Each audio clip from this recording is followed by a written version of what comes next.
Okay, I want to take it somewhere and get kind of serious for a minute right now. Trayvon Martin, I'm sure you've heard about him down in Sanford, Florida.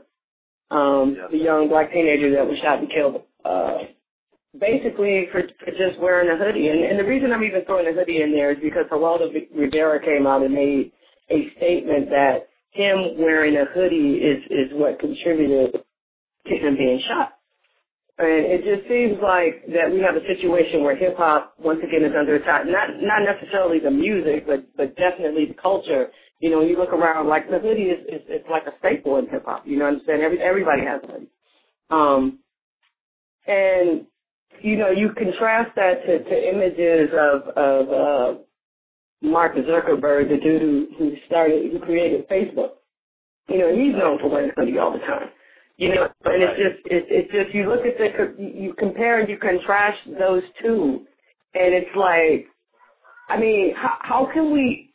I mean, as a society, like is it really like that? You know what I'm saying? Like for real, where you have one demographic that wears a hoodie and they're seen as, you know, suspicious, you know, or threatening, you know, and somehow then we have another demographic that wears the same exact thing and there's nothing. How do we? I mean, how do we, as you as an artist, me, you know, as a hip hop activist or just a human activist, you know, how do we change these perceptions? You know, it's really tough. I mean, I think as much progress that we've made as a nation, you know, in a lot of ways, so many things like that, you know, when these type of acts go unpunished, or when, you know, the families of these victims are, like, not being compensated and the right attention isn't being brought to it, you can see how in a lot of ways, you know, in certain areas we're in the same place that we've been for a long time. I think it's really unfortunate.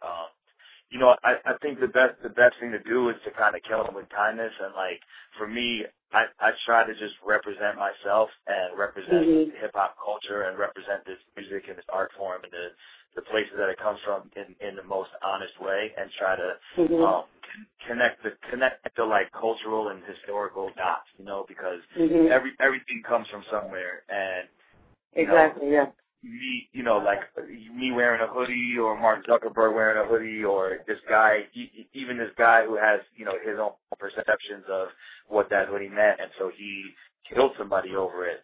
All of those things come from different places, and I think that what we need to do is just all have an understanding of where it comes from, because knowledge is power, and I think that us knowing each other better and learning about where these issues come from is like the best way to do it. And for hip hop artists to, you know, just be vocal about who they are and about, you know, the things that they've been through in their lives that contribute to the way that we are and the way that we act and the way that we actually feel. Because a lot of times you might say something violent, or you might, you know, act a certain way, but underneath it comes from struggle and it comes from pain. And I think for us to just peel back those layers and be more honest about where our, you know, where our culture comes from on both sides of the fence is just going to help everybody kind of meet halfway.